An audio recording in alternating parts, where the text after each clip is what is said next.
It's showtime, freaks!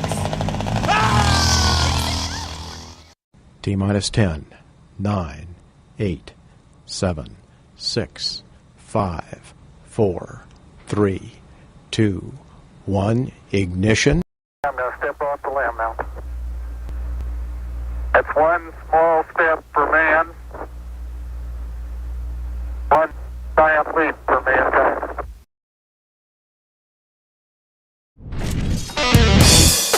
The Alpha Men Podcast is presented by Garage Door Commander. Fueled by a hell of a lot of PBR and produced by TJ Michaels Creative. Narrated by Jamie Dennis. Graphics by Sven. Dedicated to Hendrik the Viking Poulsen. 2023, all rights reserved.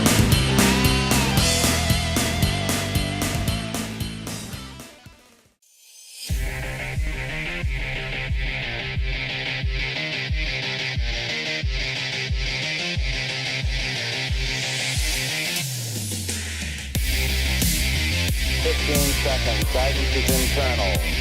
12, 11, 10, 9. Ignition sequence start. 6, 5, 4, 3, 2, 1, 0. All engine running. We have a liftoff. Liftoff on Apollo 11. You ever notice how men are portrayed in movies and TV shows? Tired of seeing men portrayed as dopey Homer Simpson clones? Tired of the attack on men? Tired of the woke labeling everything as toxic agenda? Tired of the wussification of the American male? Well, then you're in the right place. Look, we love and respect women around here, but the truth is, we're wired differently than the female species. And if there can be a place where the chicks can get together on TV every day, like that awful program The View, we figured there should be a place where guys can be guys, and we're capable of creating an equally horrid program. So get ready. This is a celebration of man. Because after all, who built the Empire State Building? Who built a rocket and landed on the moon? Who created the very computer algorithm that allows you to find this show? That was created by Ada Lovelace, a woman. Okay, great. Credit where it's due. But I think we can all agree the algorithm sucks. Who created the automobile? The Egyptian pyramids? Who stormed the beaches of Normandy? We don't talk about feelings here. We will question the validity of your man card. We're not politically correct, and we'll stand up and fight back against a culture that's determined to transform us into a bunch of neutered pansies. This is your weekly dose of toxic masculinity, a show created by men for men. This is the Alpha Men Podcast. And now, two men who don't own a pair of skinny jeans between them, TJ Michaels and John Stacy.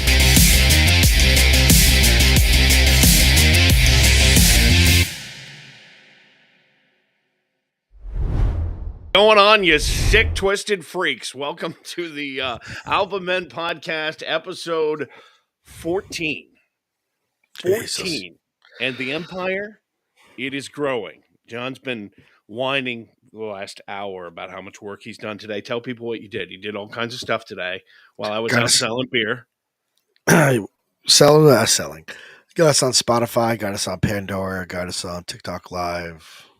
Even though I'm checking TikTok Live, I don't see it. Here's the deal. We are going to be like Taylor Swift. You will not be able to get away from us. All right. We're on Rumble. We're on Twitch. We're on YouTube. We're on Facebook Live now. Spotify and everything else he just mentioned. Like and subscribe. It is the way that you help us grow as we bring you the Alpha Men Podcast every Tuesday night, 8 o'clock. And as the open said, if there can be a place like where, you know, those awful ladies from The View can get together, there should be a place where guys can be guys. And that's what this show is all about. While you're at it, check out the webpage, alphamenpodcast.com. And while you're there, look at the Alpha Men store. All kinds of swag in there. Great stuff. Collectors, T-shirts, the ever-popular Don't Be a Whoosh T-shirt. Yeah, absolutely. Really, really good stuff. Check it out. Even female sizes. We got it all. Shirts, hoodies. It's October, so it's Save the Tata month. So I threw a little support up there. There you go. We both love the Tatas. There you go. Breast Cancer Awareness Month this month. We do want to thank our sponsor, Ohana Sports Cards. And Ohana, I didn't know this because I don't have young kids and I don't really watch Disney movies. I had to look it up. John's like, I didn't know what Ohana meant. I didn't. It means family. Look, if you're looking for sports card stuff, that's where you need to go. Ohana Sports Cards on Facebook. I just joined last night. I joined the page. He's got some cool stuff there. Really does. Yeah. Sellers and Ryan both put some good products out there. I'm an avid collector, so I'm in this room all the time buying cards. Sometime we got to have him on the show and let people tell us what they have, and like he can value it. You know what I mean? That would be a cool segment. Because he has a card shop. He has a card shop as well down in South Carolina. Yeah. So I mean, he knows cards pretty well. Ohana Sports Cards on Facebook. Check it out. All right, let's get started tonight. We've got a great show for you. Your team sucks. The Alpha Men on Sports. We've got that coming up. Tales from the Old Couch on the way, but we get started as we always do each and every week with our Man of the Week.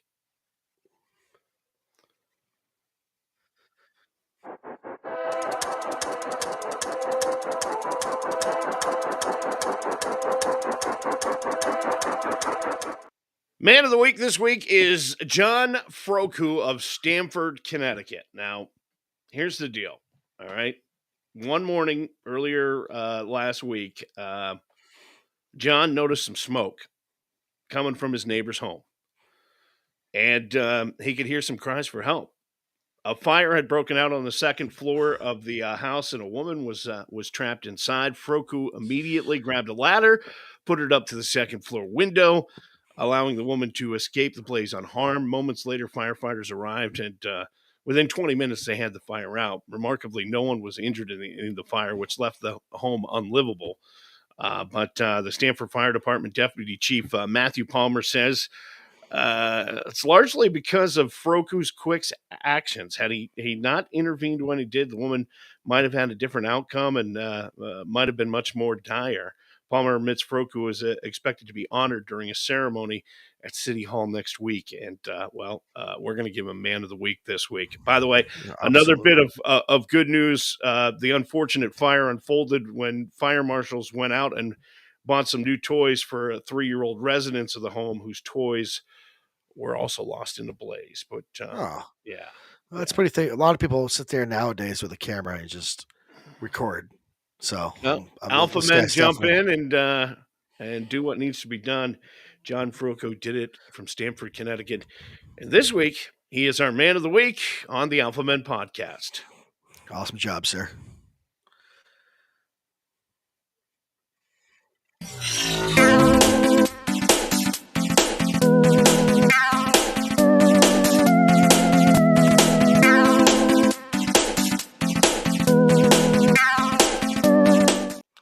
All right, this is going to go very badly. I just know it. I just know it. Eventually, I'm not going to let you do these things. I don't know if you heard or not, but Chat GPT has not been updated since January of 2022. So for all the hullabaloo about AI and how smart it is, it really has no idea what's happened since January of 2022. But right? doesn't like the point of like AI is to self-learn and we're not there yet. Oh, I thought so. We thought tonight we would play Are You Smarter Than Baby Huey? We did not think this. You thought of this. And that's true. That's true. These questions are based on knowledge since January of 2022. And we'll see if Baby Huey's smarter than Chat GPT. All right, you ready? Question number 1. Here we go. Yep. Chat GPT does not know that Amy Schumer, Regina Hall, and Wanda Sykes hosted this 2023 awards ceremony. What was it?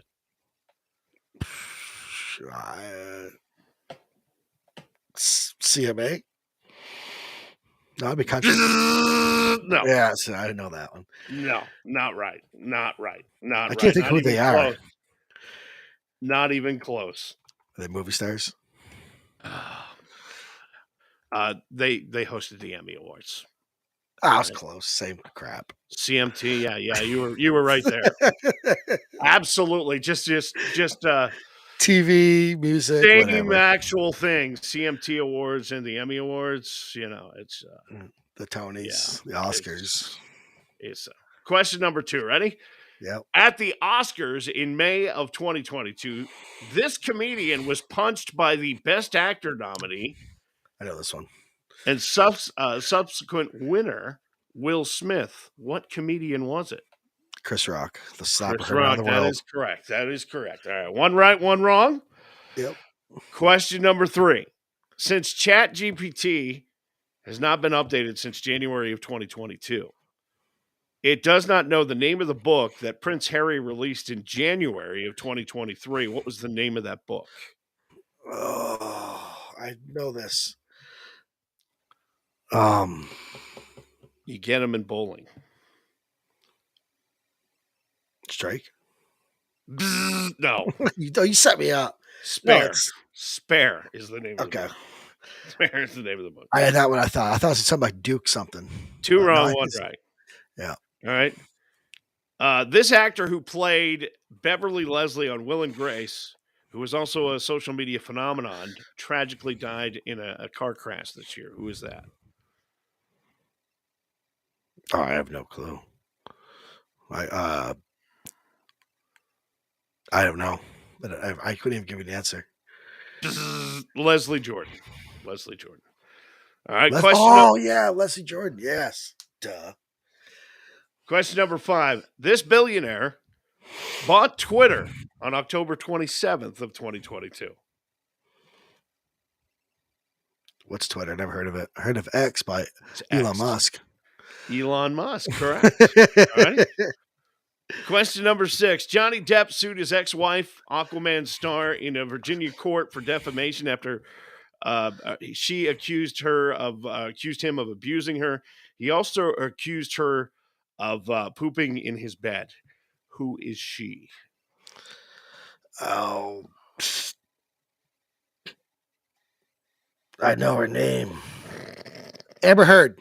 Amber Heard, correct. I was like, Correct. God, I know it. I could hear it. ChatGPT thinks this queen is still alive. Sadly, she died on September 8th of 2022. Who is she? Queen Elizabeth. Queen Elizabeth, yes. All right.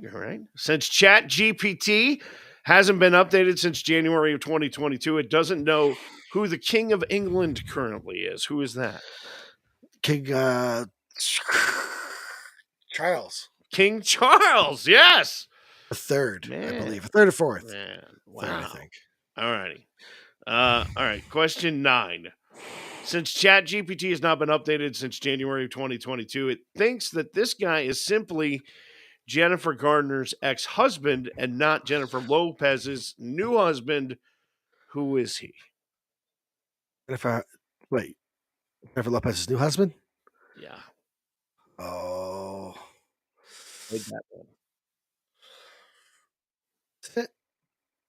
Good Will Hunting. Yeah. Town. Sorry. Ben Affleck. Ben Affleck. Matt Damon in my head. I'm like, it's not Matt Damon. Yes. And finally, ChatGPT definitely doesn't know about Taylor Swift rooting for Travis Kelce, who plays for this professional football team. Well, it's definitely not the Eagles. It'd be the Chiefs. The Chiefs. There you go. How many did you get right? Are you keeping track? I think 5. I don't know. I think you got 3 wrong out of 10. 70%. That's not bad. Yeah. That is not bad. So you are smarter than ChatGPT, I think. That's what we've determined. I was worried about the question, so I was like, "What is this going to be about?" Yeah, they're pretty easy, quite honestly. So what's up next? You want me to do this next segment? Yes, please. Set myself up. It's the signs of the coming apocalypse.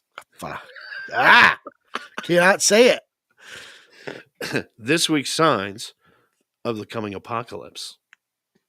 I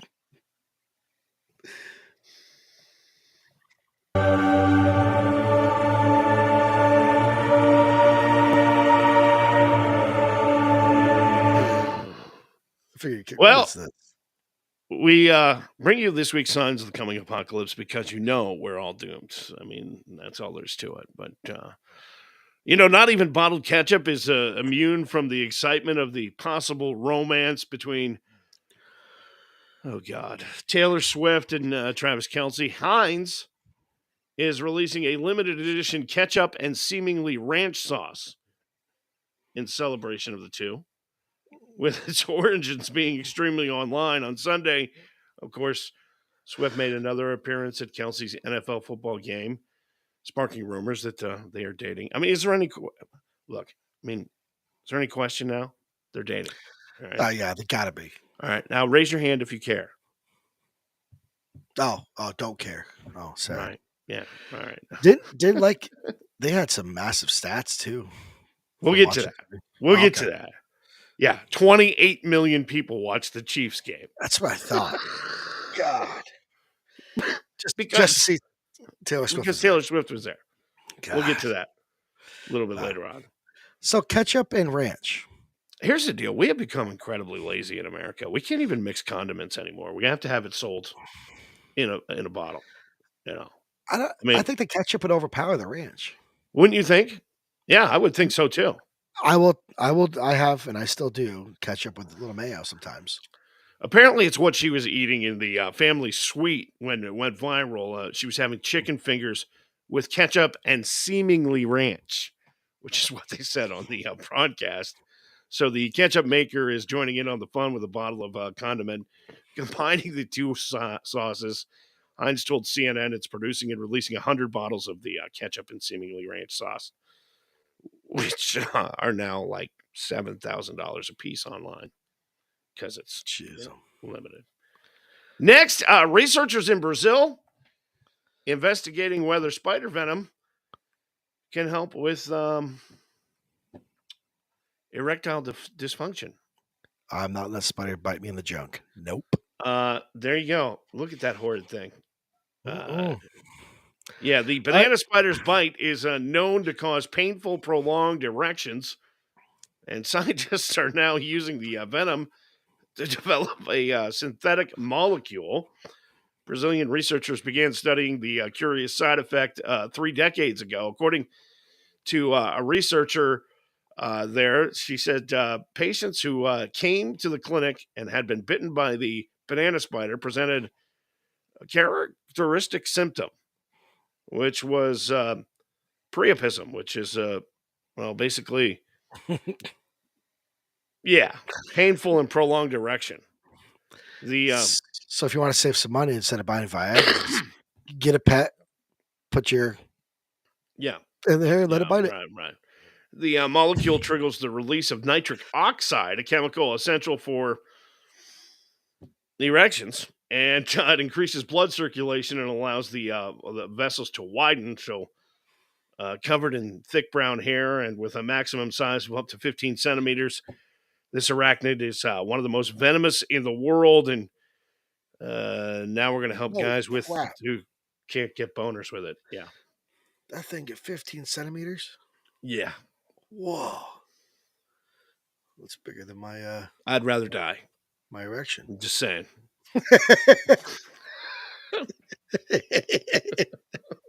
You weren't ready for that, were you? Next on this week's Signs of the Coming Apocalypse, consider yourself warned. Emotional support alligators are not permitted at Citizens Bank Park in Philadelphia, where the Phillies play. Duh. On Wednesday night, Joe Henney arrived at the game accompanied by Wally, a 5-foot alligator on a leash. The animal policy at the home of the Phillies clearly states that service dogs or service dogs in training are welcome at Citizens Bank Park, but all other animals are prohibited. And, well, come on, dude. It's a freaking alligator. Yeah. I mean, that's stupid. Really. I fly a lot, as you know, for NASCAR. Yeah. I have seen dogs. I've seen cats. I've seen birds. Yeah. And my best one, I think it was a couple years ago, I saw a peacock. On a plane? Yeah. Because it was an emotional support animal. Yep. It said right on its collar. I think it says, now listen, I'm going to be delicate here. Okay? I'm going to be delicate. And I'm going to say that I understand the whole emotional support animal thing. Okay. Yeah. I know there are people that have anxiety, and I know that it helps. And do you ever see how many emotional support animals there are out in the world right now? There's a lot. A lot. And part Uh, of me goes, you don't need that emotional support animal. You just want to it's bring a freaking dog in. it's this generation. You know? I mean, come on. It's getting out of hand. All right? Mhm. You don't need to bring your damn dog everywhere you I agree. said that. I understand there are people who need it. And Yeah. I and for I know a those lot of veterans that need them, and I right. get And that. for those people, I get it. But Yeah. everybody you see with an emotional support animal does not need that emotional support animal. I'm just No. saying. It's getting out of hand because everybody's got one these days. Peak. I was emotional support donuts. I get emotional support beer. That's what I get. Another sign of the coming apocalypse this week: a funeral home in Massachusetts is up for sale, No, and it's it's getting a lot of attention due to the sign posted outside the property. Take a look at that sign right there. Do you see what it says on the top? Possibly No. haunted. Possibly haunted. Listing agent Erica Crystal Euchre posted the sign outside the Turgeon Funeral Home in Millsbury, which is currently listed for $769,000. That's another thing. The housing market's way out of control. But anyway, Yep. the house was constructed a single-family home in 1850 and was converted to a funeral home in 1948. The listing states the property could easily be converted back into a single-family home, but the building, which features 3 bedrooms and 5 bathrooms, has been owned by the same family since the 1940s. And according to the listing, is possibly haunted. Buyer beware. Yeah, somebody will buy it just on the nostalgia of it. Yeah. Finally, an apocalyptic story with a happy ending, which, quite honestly, doesn't normally happen. You know, it was a WTF moment earlier this year when the nation's largest purveyor of wieners, Oscar Mayer, announced the Wienermobile was getting a name change. Yep. Yeah, it became the Frankmobile or something stupid like that. That was stupid. The iconic vehicle has been known as the Wienermobile since 1936, when the nephew of founder Carl Meyer thought of a 13-foot metal hot dog on wheels that would transport the company's spokesperson. Frankly, the new name sucks. All right. And the Frankmobile, according to the people at Oscar Mayer, is now gone. I don't know if it was some sort of Freudian woke BS changing the name. The good news is they've realized their error. And just 4 months after announcing the hot dog-shaped Wienermobile was changing its name to the Frankmobile, the distinctive wiener on wheels is reverting to its original name. It henceforth will be called the Wienermobile. All right. So I wonder what made them change it, then change it back.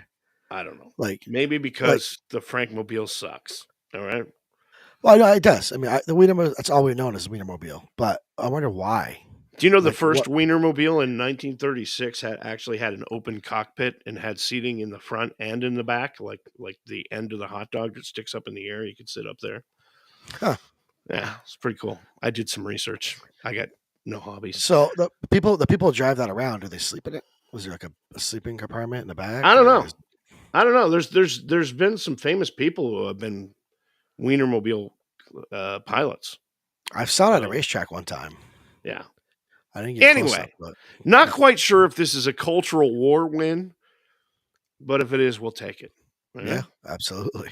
That's this week's Signs of the Coming Apocalypse on the Alpha Men podcast.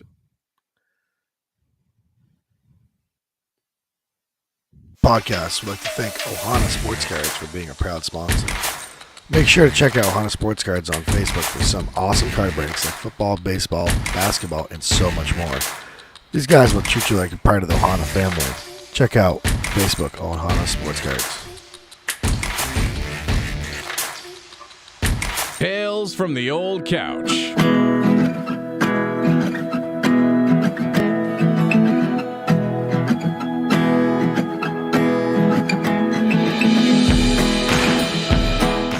On the other side of the podcast studio, on the other side of this camera, in the podcast studio in my house, there's an old couch. And it used to be in our living room. My wife wanted me to send it curbside years ago, and I just couldn't. A lot of really important decisions made on that couch. And so I brought it up here because I like to sit on it and think. And this week, I got a question for you on Tales from the Old Couch. It's about Men? apples, I'm assuming. Did you go apple picking yet? No. It's October, which to many women means a day out in the country to go apple picking, and for men it means a day in the country resenting your wife or girlfriend for making you go apple picking. Okay, look, I love fall, but I really can no longer bite my tongue on the whole apple picking experience, okay? That's what they do. They throw the word experience on it. Shut up, all right? No experience. You make me work like a migrant worker and you call it an experience? Check your social media right now. One of your poor SUB buddies this past weekend got drugged to the apple orchard. Oh, there's pictures and big smiles, and it would lead you to believe that everybody had a great time. But no. All right. And look, I love apples. Grab a juicy Cortland for me. And quite honestly, how many times have I seen an apple cider donuts for sale sign and walked past it? That would be zero. Okay. I live like 20 minutes away from Cold Hollow Cider Mill, a place world renowned for their cider donuts. So I got nothing against apples. And I've got nothing against farms. And farmers are cool too. But as an activity, apple picking is vastly overrated. All right. And I really can't sit idly by anymore while the masses partake. Apple picking sucks. And here's why. All right. Ready. You're doing all the work. All right. Yeah, that's true. Okay. Visiting a farm is fun. Working on a farm, not so much. Okay. Because it's work, right? I don't want to do work. And when you go apple picking, you're literally paying to do work. Okay. I don't have a green card. I don't want a green card. I don't want to work like a migrant worker. And listen, sure, you'll enjoy the first few times you pull a fresh apple off the tree and hear that satisfying snap, but it quickly turns from an adventure to an arduous task. It's not just the physical act of pulling the apple, it's deciding, okay, which apples look good, which ones are big enough, which ones are within reach. And now you have to carry all the damn apples around and keep going. And you finally get to a place where you go, I wish I could pay for somebody to just pick these. Oh, wait. You can. I can, right? The other reason, there's gross fruit all over the place. Nothing like the smell of rotten fruit, right? Yeah. Unless you found the most perfect apple orchard on earth, there's going to be apples on the ground at the base of the trees. They're going to be rotting. They're going to smell, and they're going to be squishy. How do I know that you're going to end up stepping on one? Trust me. All right? The bugs. Okay? Rotten fruit attracts bugs. People love apples. Turns out so do bugs. All right? So you're frolicking through the orchards. You're going to be frolicking through the bugs. As you bite into the apples, the bugs are biting into you. All right? Bring bug spray. Watch out for the bees because, by the way, they're essential for the pollination that makes apples happen. And if you get in their way, they're going to sting you. All right? By the way, the bag right about now is getting pretty heavy, or the bushel basket getting pretty heavy. And if you didn't believe me when I started, you will after you've been lugging pounds of apples through a freaking apple maze. It's only about 5 pounds. Yeah, you can put them down, but those apples are the whole damn reason you came to the apocalyptic. See what I did there? Apocalyptic hellscape in the first place. Then there's the mud. Great outdoors, fall, beautiful, also dirty. All right, and if it's rained, forget it. Mud, great for pigs, not really good for humans. All right. If it's rained within the last 24 hours, don't even bother making the trip to the orchard. Okay. Crowds.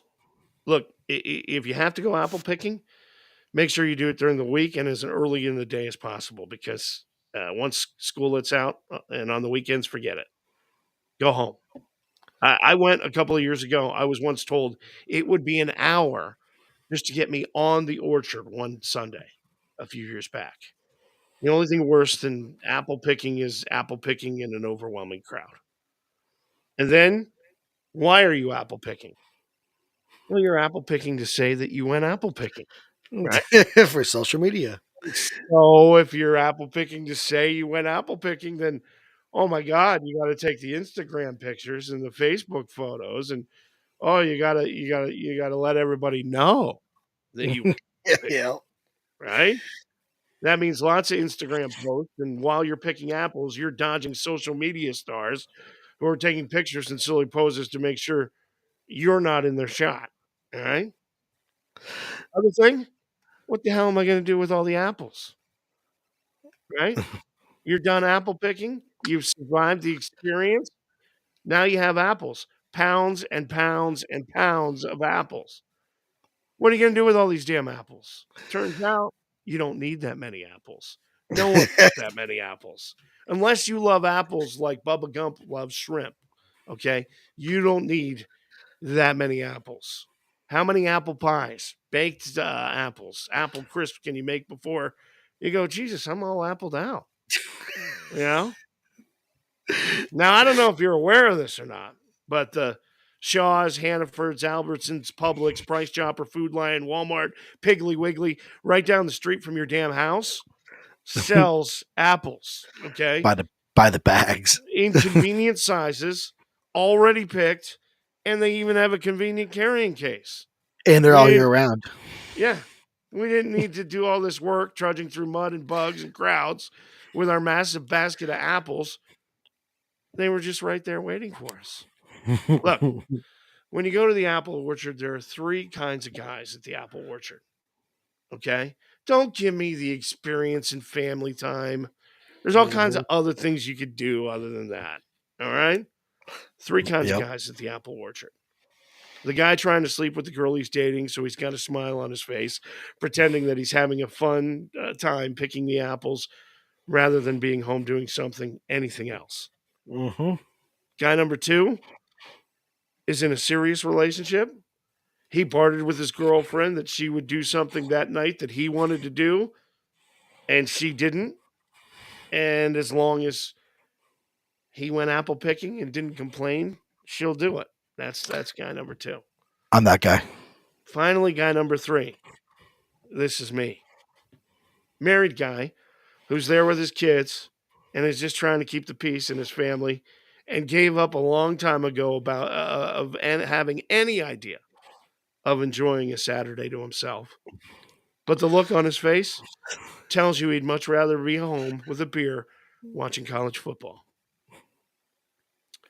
To wrap it all up, apple picking, I feel the same way about it that I feel about mountain climbing. They make pictures of mountains for a reason. I have one in my living room, so there's no need to climb one. Okay? As far as apple picking goes, as Admiral Akbar famously said in Star Wars, it's a trap. Okay? Don't go. I'm still on the mountain. What if there's a really beautiful apple tree at the top of the mountain? No. You can get a picture of that too. I ain't walking up there, trust me. That's Tales from the Old Couch tonight on the Alpha Men Podcast. You're the apple of my eye. John's manly meme of the week.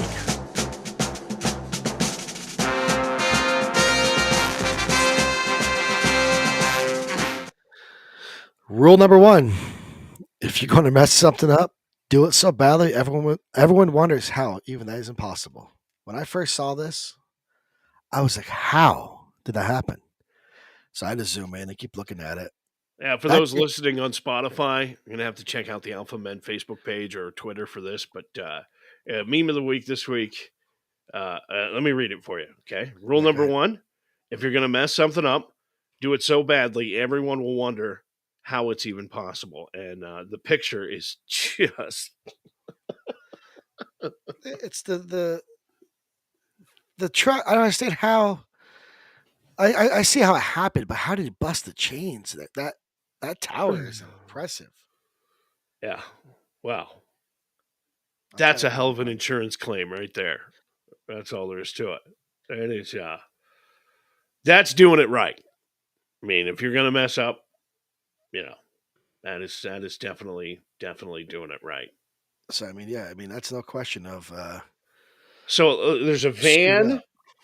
there's a tractor trailer, and there's a gas station, and there's an island, platform. Yeah. And the And van, I still can't figure out how that van got there.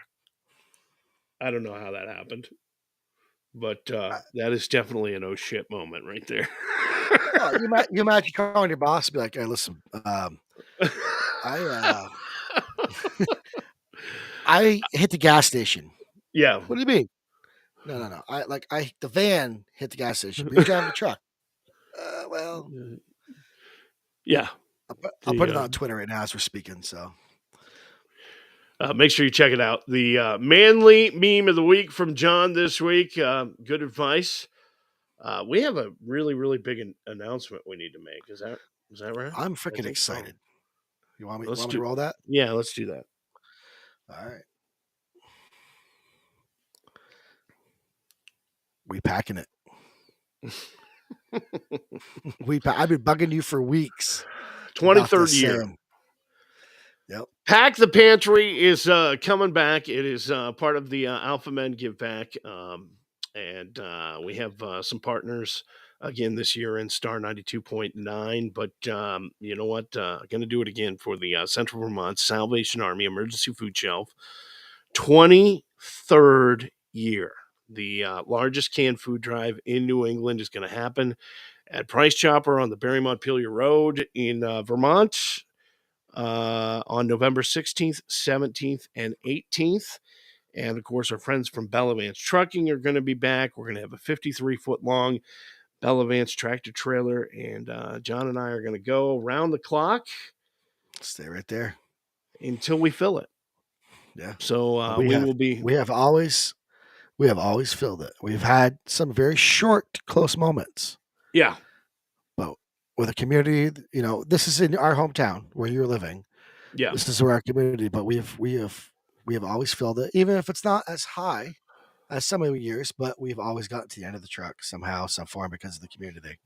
Well, and it really is not about us or the radio station or any of that. It's about giving back and making our place or making this place where I live a little bit better of a place to live, making it better, our neck of the woods. Well, you had the big flood. Yeah. Didn't it deplete the shelf? Yeah. So all of the food raised, we look for canned goods and non-perishable food items, also monetary donations as well. All of it stays right here in Central Vermont, which has been devastated by flooding this past summer. There are businesses in the state capital of Montpelier, which is about 3 miles down the road, that just opened this week, and the flooding was mid-July. Okay, so what happens when flooding devastates an area like this? Well, all of the support agencies in the area get taxed big time, and the Central Vermont Salvation Army Emergency Food Shelf was there, and they run an emergency food shelf and soup kitchen, and they depleted everything in their coffers. And, so they need it this year more than ever. And so we're excited to do it. It's the way we have come to kind of usher in the holiday season over the last 23 years. The week before Thanksgiving, we get together with a bunch of volunteers and the radio station and just go gangbusters for 3 days. And normally that 3-day effort funds the Salvation Army Emergency Food Shelf for the entire year, which is pretty incredible. Yes, very. But this year, with all of the flooding, they went through last year's Pack the Pantry items pretty quickly. And so if there was ever a year that it's needed, it's this year. And so We're excited to bring the 23rd edition of Pack the Pantry. I'm looking at all those photos going through, and it's crazy to see all of those. You see it. You see I threw the Viking in there? I did see that. I did see that. We had a very good friend that passed away a couple of years ago. That was a big part of Pack the Pantry every year. So we're excited about it. November 16th, 17th, and 18th, Price Chopper on the Barry Montpelier Road. Canned goods, non-perishable food items, and monetary donations, all for less fortunate Central Vermont families. 100% of it stays right here, and 100% of it goes to families that need it. We're gonna do podcasting from the whole thing, aren't we? We are. The plan? Yeah. We'll do 3 days. We'll do a 3-day podcast show.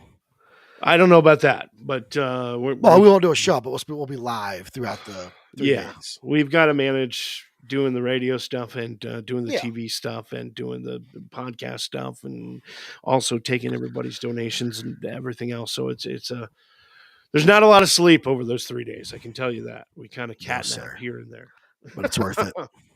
But it is worth it to at the end of it. To see that truck completely filled and to be able to close the doors and send it on its way and to know that it's going to help families that really, really need the help, especially in this economy. Moms and dads who are trying to get back on their feet, single moms and dads and the elderly. And, the Salvation Army says they're seeing people they've never seen before. Like mom has a job and dad has a job, but they got 2 kids in college and they're trying to pay for that. And, they're coming in once every couple of weeks to get a supplemental bag of groceries just to get them through to the next paycheck. And so it is important work. It's a fun time. It's an emotional time. And it's really our way of giving back. And so we hope you'll join us for Pack the Pantry, November 16th, 17th, and 18th. And that's the QR code. You can scan it, brings us right to the Facebook page, or you can look it up, Pack the Pantry on Facebook, and that's where we're going to start updating information and stuff. We're also going to be doing most likely the second annual cornhole tournament. Oh, yep. There's all kinds of on that. We pull out all the stops with different ways to try and raise money and help the Salvation Army do the important work that they do. So. And there's one more thing I have to bring it up because I know the Nichols Haunted Grounds up in Berlin is going to be collecting donations. Oh, great! For the Pack the Pantry event. Yeah. Their show is October 29th from 7 to 11 on 388 Payne Turnpike in Berlin. Yeah. So we'll share that around for Brian and Nichols and all that stuff. So absolutely, it's a pretty good haunted house.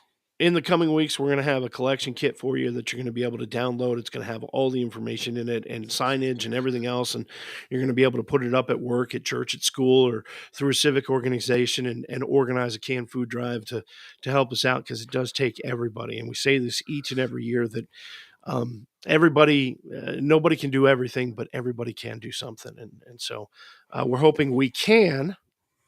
We will. See what I did there? See what I did? Yeah. We can depend on you and more details in the coming weeks as we get closer. But we wanted to let you know tonight that, we're going to do it again. Pack the Pantry. It's coming November 16th, 17th, and 18th with Star 92.9 and the Alpha Men podcast. See you there.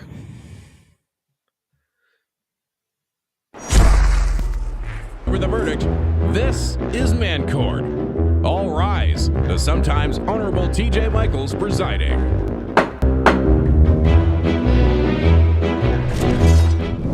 All righty. If you have a problem you can't solve and you want the help of the Freak Jury and Man Court, all you have to do is tell us about it. Send your Man Court submissions online at alphamenpodcast.com or to one of our 7,000 social media sites. Tonight's case is the case of the copulation calendar. It is docket number 231002, and it's a pretty big one. It's I don't know. Last night we were going over this, and John's wife thought that he secretly sent this Man Court submission. She did. And honestly, I was reading it at first and going, Yeah, that sounds about like me. But nonetheless, let's get to it tonight. Our man court submission comes to us from Doug. Now, Doug lives in Gibbsville, New Jersey. And sorry, I lost my place on the screen here.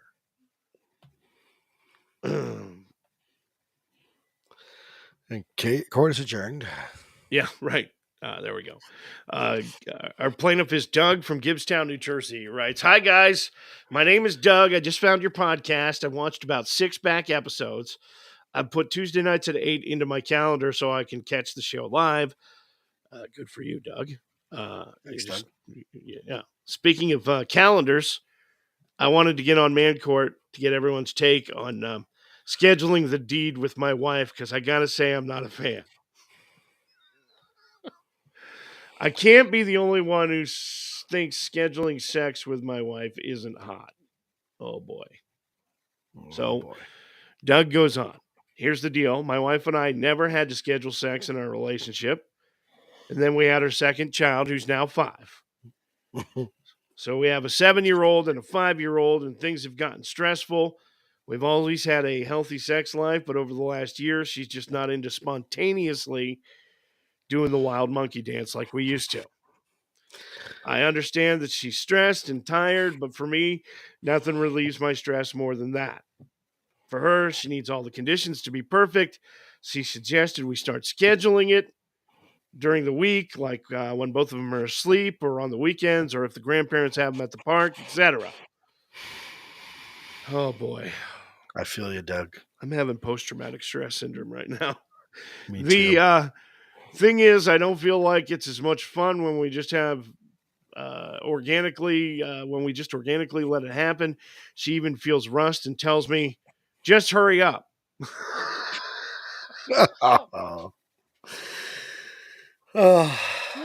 Which is never what a guy wants to hear, right? I need some whiskey.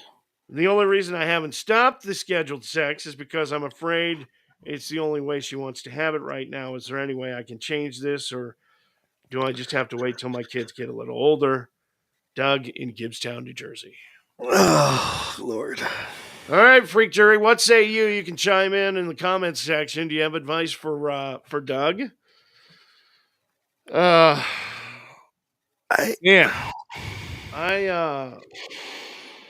I feel him. Normally I would say, Doug, I think you have to wait till your kids got older, which is what I thought when I was your age. Oh, it gets worse. But honestly, my kids got older. And it still hasn't changed, Doug. Great. So welcome to being married, Doug. I don't know what else to tell you. I might cry. I thought it was This going to get is really better. kind of a bummer right now. I thought it was going to get better. I don't know. Maybe once the kids leave the house, which in my case, I believe is happening very, very soon. Maybe it'll change, but I was told it was going to change once they got older, and it didn't change. So, welcome to being a married man, Doug. Yeah, you feel my soul that's left my body. Yeah, I know. That's the advice I got for you. I don't know. I don't know where else we go with that. Gary writes, "Poor Doug." Poor Doug. Poor me. Poor TJ. Yeah. Well, poor every married man. I'm I'm not reading that one. You can read that one. I'm not reading it. I'll put it public. I don't care. John's wife writes, "I don't even tell you to hurry up, John. That's rough." Sorry, Doug. But from the wife point of view, we have a 1-story house, and it's hard to be spontaneous when you have kids banging on the door. Let me. Yeah. You stick with that story. Dude, I'm tongue-tied right now. I wish I had some advice for you. I'm stumped on Man Court, which doesn't happen. I wish I had some advice for you. Listen, Doug, if you figure it out, let me know. And John, please, yes, because I got no answers. None. I suppose there's like some sex therapist out there, like Dr. Ruth Westheimer, who could give you some sort of advice on it. But I got to be honest with you. I read a ton just to be able to put this show together, and there's all kinds of stories about making your relationship better and this, that, and the other thing. And I've tried them all. Mm-hmm. Nothing works. No. You spend money, time, and effort. It's just like, maybe later. Yep. The best is, we'll do it tomorrow. And you just want to go, you suck. No, but then tomorrow comes and she goes, we'll do it tomorrow. Yeah. Country singer, maybe Garth Brooks. Tomorrow never comes. Is that that's a Garth Brooks song? I'm not quite sure about, but Doug, hey, that's for you, TJ. The freak jury doesn't have any answers except John's wife, who keeps chiming in, and I'd love to have sexy outfits and surprise you with them. All right, enough of that. Get a room, for crying out. She's lying. She's just boasting for airtime. But I don't want the kids to see me half naked in my outfits. Well, that's a good. Probably not a smart idea. Doug, whose side you on? For the first time in man court history, you've stumped us. And I think you've stumped the entire freak jury too, because C-Lad writes, don't forget about the neighbors. Yeah, there's always going to be something, Doug. There's always going to be, the world could be ending. Tomorrow there could be a massive, John, go ahead, say it, apocalypse. You might be on the news on the President of the United States. Tomorrow we have an apocalypse. Right. He can't say that. Biden does that anyways. So it could be an apocalypse, and you could be like, hey, it's the end of the world tonight. My wife would be like, yeah, my neck kind of hurts. Like, okay. Yep. Great. Mm-hmm. Yep. See you later. For the first time in man court history, there is zero verdict tonight. But, Doug, we will say, if you figure it out, please let everybody know, okay? Yes. Write us back. We need the secret formula. That is Man Court tonight on the Alpha Med Podcast.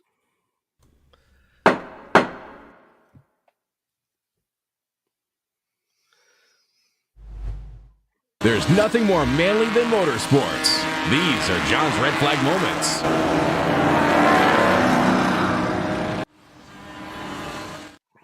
This comes from Talladega. All righty. Because this is a video podcast and now also an audio podcast, we will tell you, if you're listening to the audio version and you want to see the red flag moment video tonight from John, go to Twitter or go to the Facebook page, and it will be there. If it's not there right now, check tomorrow. It'll be there. Eventually, it'll be up there. It'll be up on Twitter in about 5 minutes. Okay. This goes for Talladega. Okay. It not a lot happened for Talladega. Talladega, there was some accidents. There was some oh crap moments. Was there? I got to be honest. I watched religiously just about every week, but this past week I did not watch the Talladega race. Was there the big one? At the end, there was a medium one. Okay. Because you know what, in Talladega in NASCAR, they're always talking about the big one. We were waiting. We were waiting for the big one, right? But it never really came. Okay. But the Truck Series had some interesting moments, but we'll get on it later. But this happened in the Truck Series today on Saturday. Mm-hmm. Let's take a look.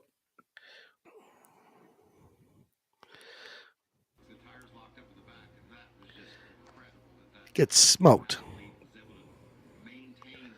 Oh, I saw this. Oh, yeah.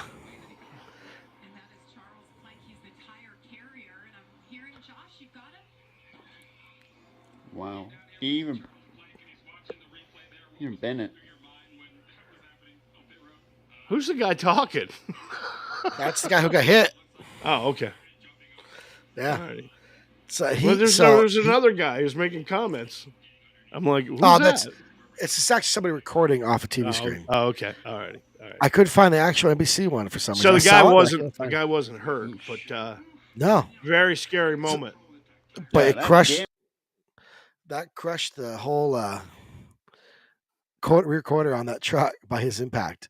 Wow! And they still got a penalty for improper safe equipment. Wow! Because the guy lost his tire. Watch this guy. Ooh! Yeah, and he was fine. So it wasn't the big wreck. As Chris Farley would say, that's going to leave a mark. Luckily, that spot of the truck is pretty soft.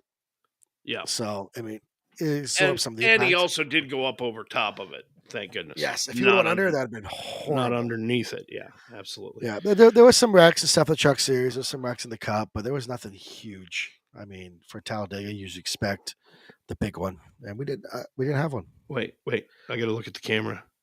The big one. The big one. That is John's red flag moment tonight on the Alpha Men podcast.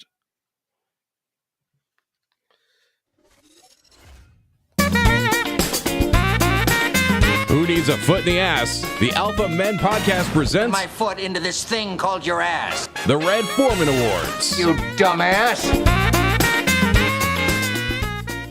Every week we hand out the Red Foreman Awards to the biggest idiots, dolts, and morons, the people, the companies, the organizations who need the old Red Foreman. You'll have a classic case of foot stuck in ass. Foot in the ass. Ready. There you go. Our first award this week, in the envelope, please, goes to 35-year-old Kuldeep Singh. Now, Kuldeep had a problem. He had a stomach ache. That's a name. a 2-year stomach ache. And he shocked doctors who discovered that Kuldeep had ingested a Home Depot's worth of household items, ranging from buttons and lockets to nuts and bolts, safety pins and magnets, and yes, even earphones. The dude was a walking hardware store. All right? Ugh. Kuldeep had reportedly gone to the hospital concerned over his terminal tummy troubles, as well as a high fever. They found 60 different items in his stomach. Dude. He's one of those compulsive eaters that just eat weird things? It's actually kind of a mental illness. Really? I couldn't tell. Yeah. Dumbass. But dude, get some help. Okay? Yeah. And by the way, has anybody seen the TV remote? Just asking. That's the way farts channel changes. Well, no. Our next Red Foreman Award goes to a man known as Carlos N. And when they don't give you a last name, Carlos N is he's a social media star down in Mexico. And police in Mexico recently arrested Carlos N. and his knife-wielding Chucky doll. Now, Carlos is a ventriloquist, and apparently he took his act just a little too far, terrorizing people in the streets for money. When police were alerted about the Chucky doll assaulting people, officers were dispatched to the scene where they encountered a man carrying a big red-headed doll, which happened to be a Chucky doll. And the Chucky doll was carrying a very real knife. Both were detained and handcuffed. The photos subsequently went viral on social media. Apparently, the ventriloquist tested positive for drugs as well. You don't say. No kidding. Really? That's creepy as hell. Would have never guessed that. By the way, because the female police officer posed for photos with the Chucky doll and placed handcuffs on it, it's at the suggestion of journalists. She's currently being investigated for not having taken her job seriously enough. By the way, Carlos N. released after spending a night in jail, as was his Chucky doll. But that's just creepy. They handcuffed the doll too. Yeah. Like, that's just weird. The final Red Foreman Award of the evening goes to Mary Marquardt of St. Petersburg, Florida, because, hey, it wouldn't be the Red Foreman Awards without the state of Florida. No, Florida keeps us busy. Mary got popped last week for striking her daughter with a frozen chicken. Authorities say the foul incident went down after Mary threw a frozen chicken at her and struck her on the right leg, according to the arrest affidavit. That's good for domestic battery, a misdemeanor. After spending roughly 20 hours in jail, the 30-year-old poultry slinging mother posted a $150 cash bond. Who knows? Maybe she was vegan. I don't know. But, nonetheless, Dumbass. You dumbass. That's the Red Foreman Awards tonight on the Alpha Men podcast. It's just weird people, Florida. Podcast. We'd like to thank Ohana Sports Cards for being a proud sponsor. Make sure to check out Ohana Sports Cards on Facebook for some awesome card breaks like football, baseball, basketball, and so much more. These guys will treat you like a part of the Ohana family. Check out Facebook Ohana Sports Cards.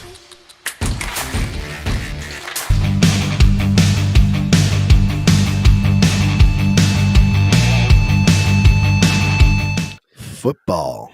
The Alpha Men podcast on sports, a segment we called Your Team Sucks. And we're going to run through week 4 in the NFL tonight. We start out with the Battle of the Beatens. Both teams 0-3 coming into the game. And Denver squeaked by Chicago 31-28. Both teams really suck, by the way. But the pain continues for Bears fans. The Jags throttled Atlanta 23-7. Trevor Lawrence saying the offense did what they needed to do to win. Isn't that what every quarterback says when they win? I'm just saying. Josh Allen, no, not that Josh Allen. The Jags Josh Allen becoming a defensive juggernaut in this game. Really, really great game from that kid. Baltimore drilling Cleveland 28-3. Lamar Jackson 4 touchdowns. Meanwhile, Deshaun Watson hurt with a bad shoulder. The Browns do say, though, that they expect him back to face the 49ers after the bye week. LA Rams and Indianapolis go to OT. Rams on top 29-23. Colts were actually down 23 points in this game and rallied back.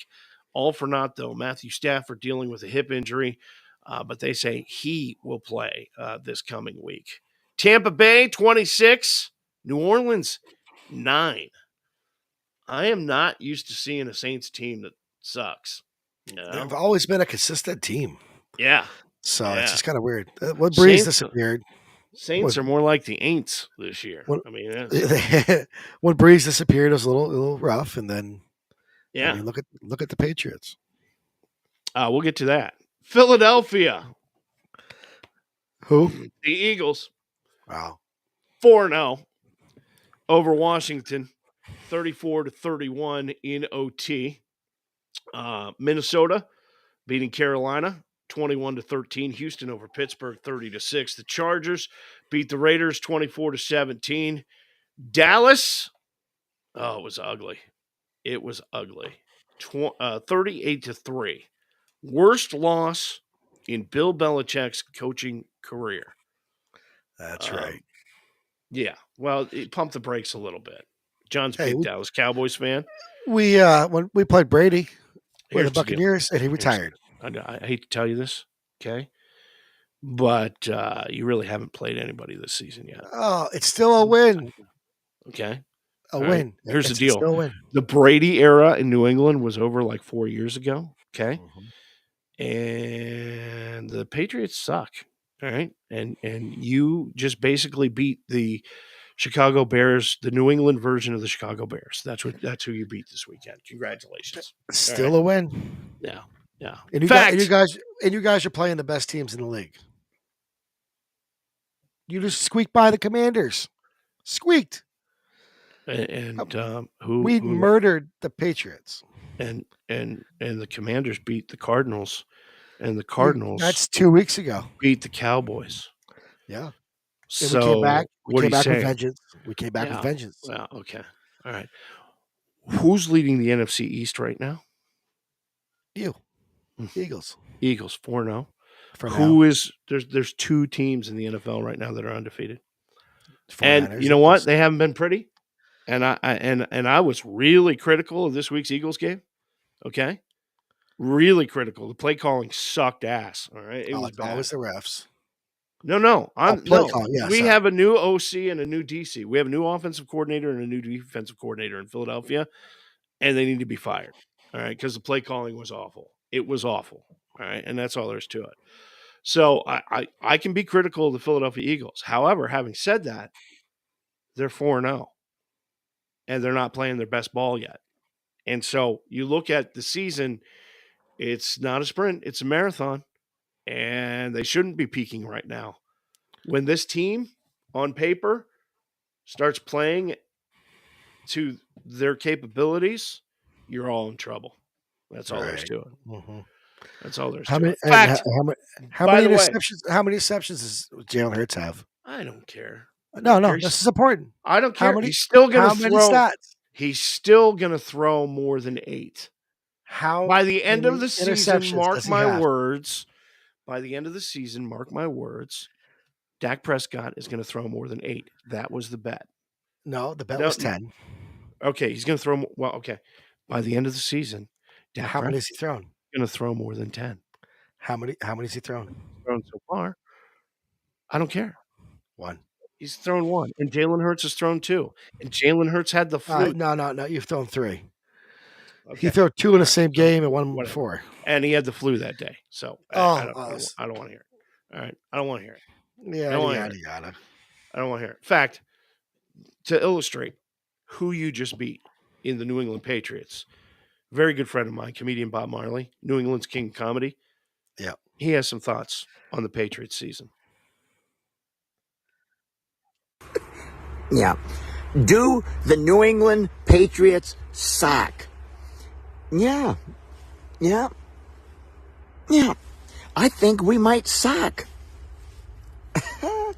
I think we're going to have to sit down for a while, shut up, and probably suck. That's where we're at. We suck hard. And all you younger people watching this from New England, you don't remember, but the last 20, 25 years has been pretty sweet. But before that, there was a shit ton of suck. And guess what? We're going back. It's a throwback to suck. We're back where we used to be. It's retro suck. It's like 70s and 80s, early 90s suck. It's a suck fest. We're just going to have to sit down and suck. I hope you're having a great day. I love you. We're back to the suck. And he is a huge, awesome. Actually, 1 year for Pack the Pantry, when we were raising canned goods and food for the Salvation Army, we had a silent auction, and we had I forget who the ball was signed by, but it was a Patriots autographed ball. I got one of them from that. And he found out about it, and he bought it. And I mean, he paid very, very generous. I'm just incredibly generous. And, you guys, we did it again another time, and I have actually one of the balls I got for my wife. Yeah. Well, I can't remember who signed it, but it's on there. I think it was Butler that signed the ball that he has. I think it's Chris Hogan, I think. Yeah. Nonetheless, we're going to have Bob on in a couple of weeks here. He's going to come on and do the World According to Bob on the Alpha Men podcast. So we're really excited about that. San Francisco, other unbeaten team in the NFL in week 4. They knocked off the Cards 35-16. Kyler Murray not going to come off the PUP list this week. Christian McCaffrey, really, dude, this guy's going to be the MVP. I mean, he really is. Fire. Scored 4 times. 49ers get their 4th win. Everybody talking about the Miami Dolphins after they hung 70 last week or 2 weeks ago, and they're just the greatest team ever. Well, not according to Buffalo. Buffalo knocks off the Dolphins 48-20. Tennessee down Cincinnati 27-3. Chiefs squeaking past the Jets 23-20. It is Taylor Swift's fault. Kansas City roared off to a really promising start in the game, and then hung on for dear life. I mean, that's all there is to it. But 28 million people watched the damn Kansas Chiefs game just because Taylor Swift. And 20 million of them had no clue what was going on. Yeah, right. Last night, Monday Night Football, Giants fans, you want to talk about it? Dude, the Giants are getting smoked. Yeah. Seattle beat the New York Football Giants 24-3 last night. The Giants, you had an incredible stat. What was it? They've held the lead for 19 seconds. All four games. Through 4 games. 19 seconds. Yeah. The Giants. You know, they paid their coach $160 million. Yeah, they got ripped off. Oh, God. Horrible. In fact, the Giants are the only team to play 3 primetime games this season. And through those 3 games, 0-3, been outscored 94-15 in those games. Oh, I'd hate to be a Giants It's fan. incredible. That does bring us to Jason Kelce and Taylor Swift. Oh, my God, I can't do this. You talk about her a lot. You must have a crush on her. No, I can't take anymore. All right? You can't either. Yeah. And finally, the NFL has noticed yesterday, the NFL removed references to Taylor Swift from their social media accounts after an uproar following the Chiefs' 23-20 win over the New York Jets. The league's X and Instagram got into the hullabaloo over her attending the last game to support the team and her rumored boyfriend, Travis Kelce. The Chiefs are 2-0 as Swifties, the NFL's Instagram proclaimed on Monday morning. Enough. Okay? We don't care. Yeah. We really don't care. In fact, Barstool Sports' Big Cat was a little bit more explicit. What the F is this, NFL? The NFL removed the Swift mentions yesterday. Front Office Sports noted the NBC broadcast cut away to Taylor Swift 17 freaking times during the game. Jesus. And there were at least 2 commercials for her movie of her concert tour. Someone in the league office finally said, "All right, full stop. We're freaking overdoing it with the Taylor Swift stuff." Yeah, they're pushing it. It's just shoving down our throat. Yeah. I don't, again, if Taylor Swift was performing in my bathroom, which is 17 feet that way, I wouldn't go to the show. I'm just saying. I'd go say hi to Travis. Moving on. Joint statement. The XFL and the USFL have announced their intention to merge, thereby creating one spring football league instead of 2 different leagues. I missed that one. That's not that many people paid attention to last season. And here's the deal. Everybody says, the XFL and the USFL sucks. And look, it's not NFL football. It's not even college football. But it is football at a time of year where there is no football. And some football is better than no football. So saith TJ Mike. Same. Yeah. I must have lost that slide. I don't know where it went.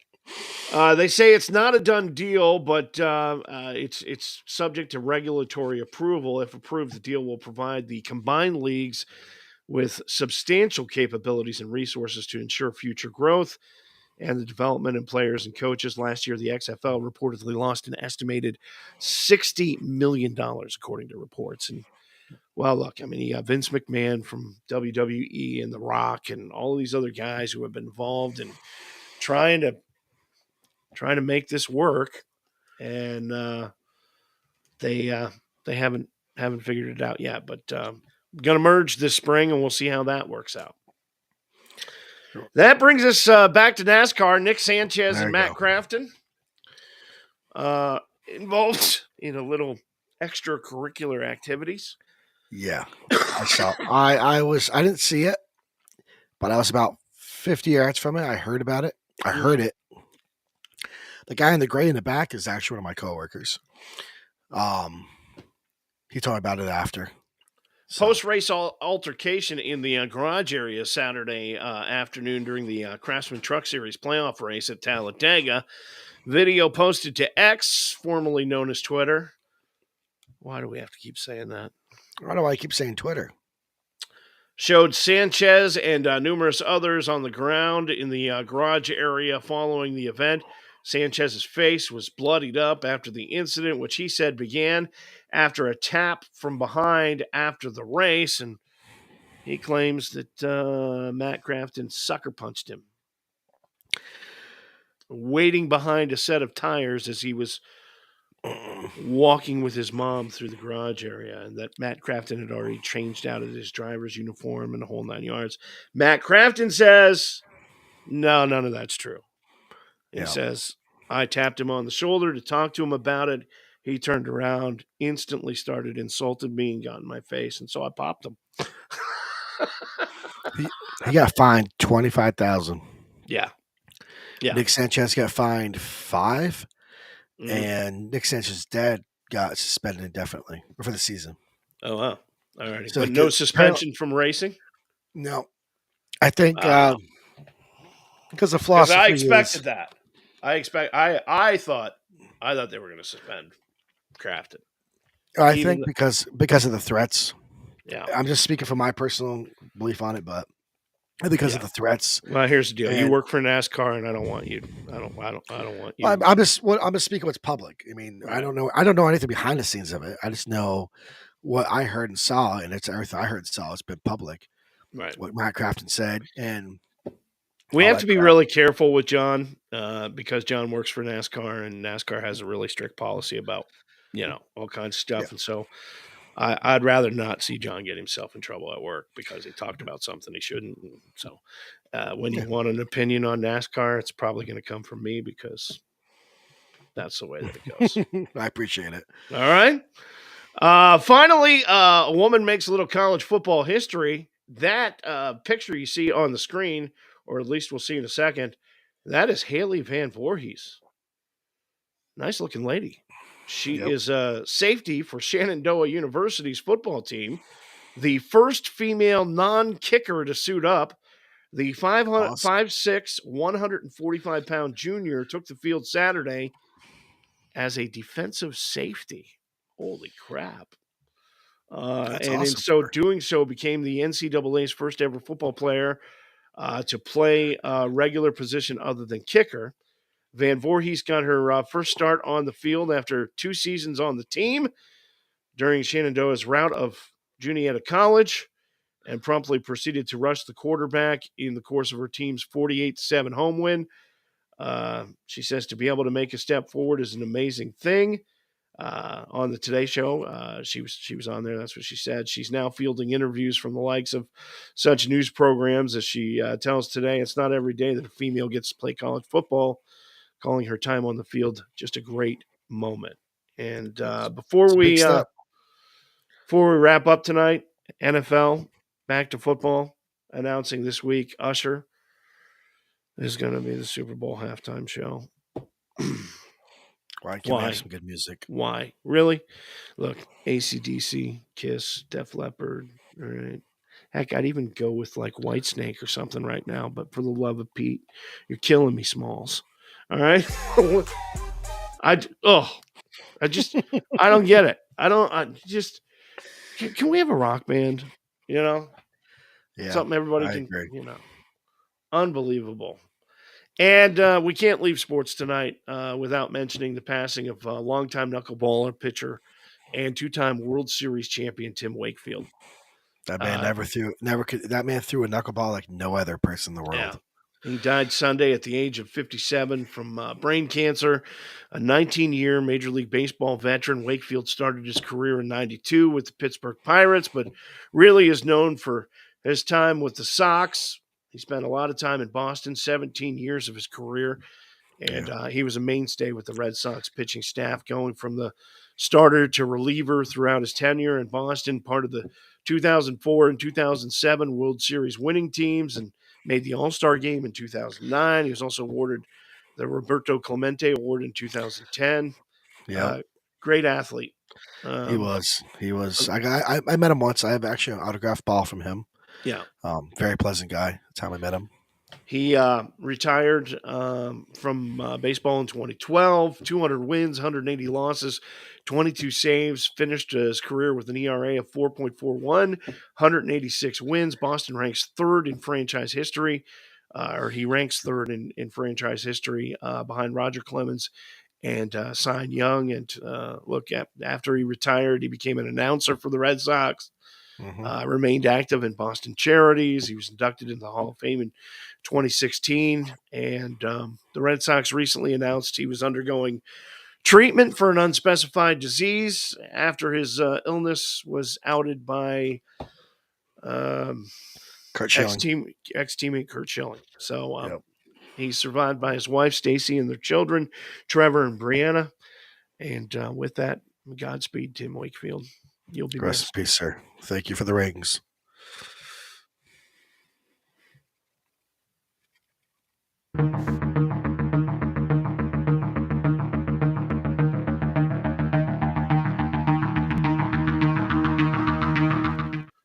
All righty, you know how this works. Real or fake news? Fake news.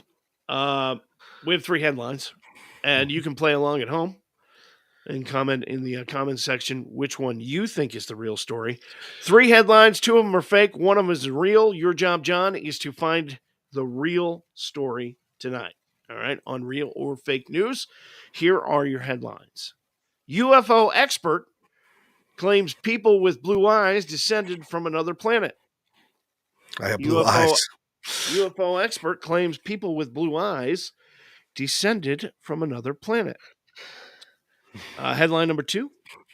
Boy born with orange feet bullied at school with nickname Cheetos.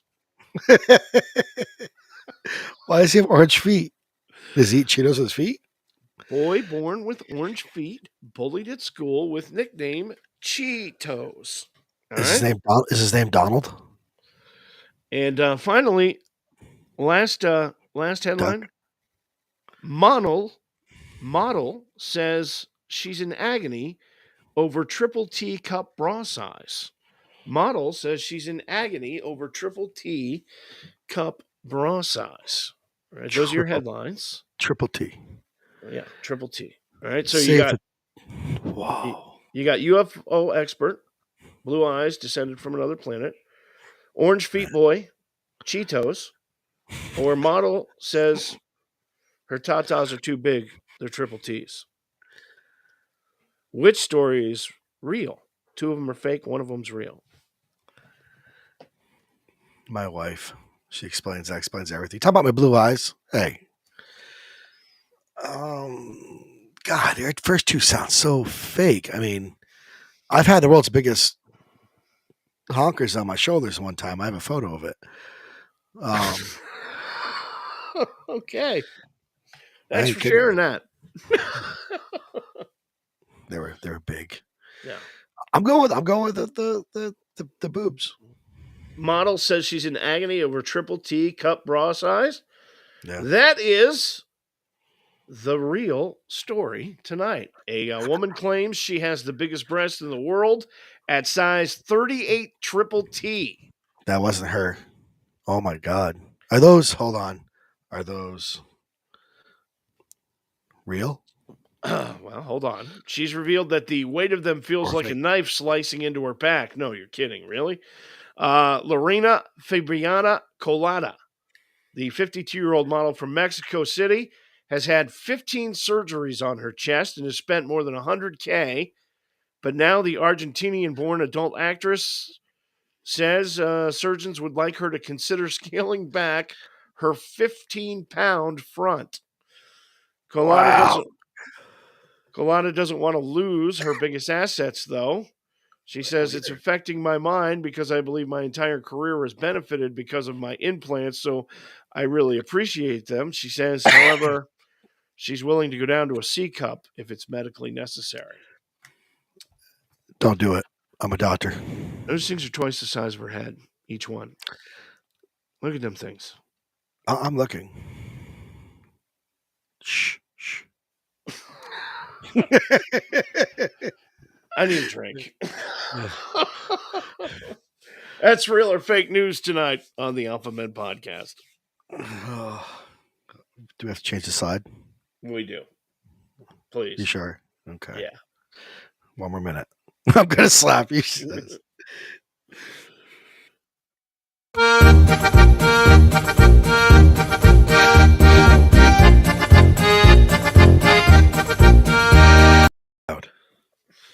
All righty. Beers on tap tonight. Each week we try to end the show with something new or a beer just because we can. All the apple talk earlier made me Oh, okay, great. get some apple. John is tasting Red's Apple Ale tonight, which I actually sell. And I'm going to do something from the Mad River Valley of Vermont, a brewery called Lawson's Finest Liquids. And this is an IPA called Sip of Sunshine. It's 8%. And this is 8%. Lawson's Finest Liquid. Our name is our promise. We protect freshness with singular commitment to cold stored, cold shipped, cold shelf. Keep every beer freshest from our breweries in Waitsfield, Vermont, lawsonsfinest.com. And this India Pale Ale, they say, is juicy tropical fruit character, bright floral aromas, and delectable layers, a hop flavor. It says, sip mindfully, inhale deeply, and enjoy a tropical vacation in a can. Lawson's Sip of Sunshine. That's what I'm drinking tonight. So apple picking approved. Red's Wicked Ale? Or Red's Wicked Apple? Yep, it's 8% alcohol. It's close. So I'm going to get to apple picking this year. I don't mind it. It's got a weird, I got to drink it, but it's got a... They make a black cherry version, too. I taste the beer. I taste the hoppy of it for some reason. Yeah. Doesn't taste like cider. No, I don't know. With natural apple flavor and caramel color. It's not a cider though. Is it a cider? Do you like it? Yeah. Okay. I give a 7. All righty. I really like Sip of Sunshine. This is a good beer. This is a really good IPA. Is it good, smooth, or is it too hoppy? There's a hoppy. It's a little hoppy, but it's not overbearing. And for an IPA, it's a good beer. LawsonsFinest.com if you want to know more. Sip of Sunshine. And Red's Wicked Apple tonight are our beers on tap. And I don't know. I give this an 8. You gave that a 7? Yeah. It's not gross. It's just, I don't know. It's got a weird aftertaste for me. I like ciders, but I don't know. This is my first time I'm trying this one. Well, I'll drink it. It's 8%. Go to sleep. Let's get to parting thoughts tonight.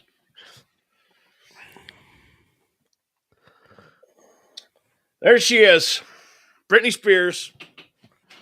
She got a welfare check from the Los Angeles Police Department after posting a video of herself this week dancing with large knives.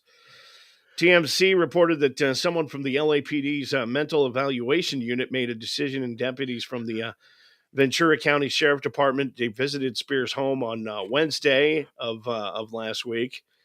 They were assured by members of her security team that she was fine, but Spears declined to speak with them herself. She wrote in the caption of her original video that the knives were not real, adding Halloween is soon, but you could hear them clanking in the video. And I actually watched it.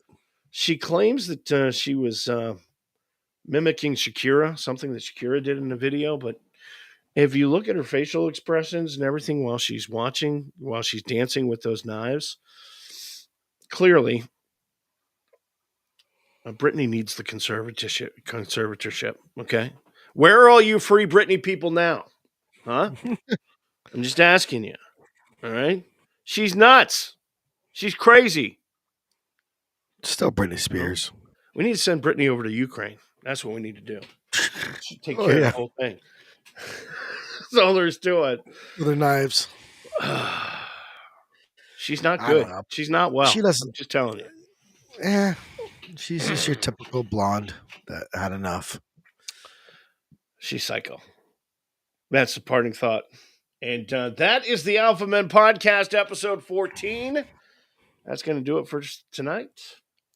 We will We'll say thank you, Ohana Sports Cards, for sponsoring us once again. Yeah. Remember, Pack to Pantry, more news coming. Absolutely. We'll see you next week. Take care.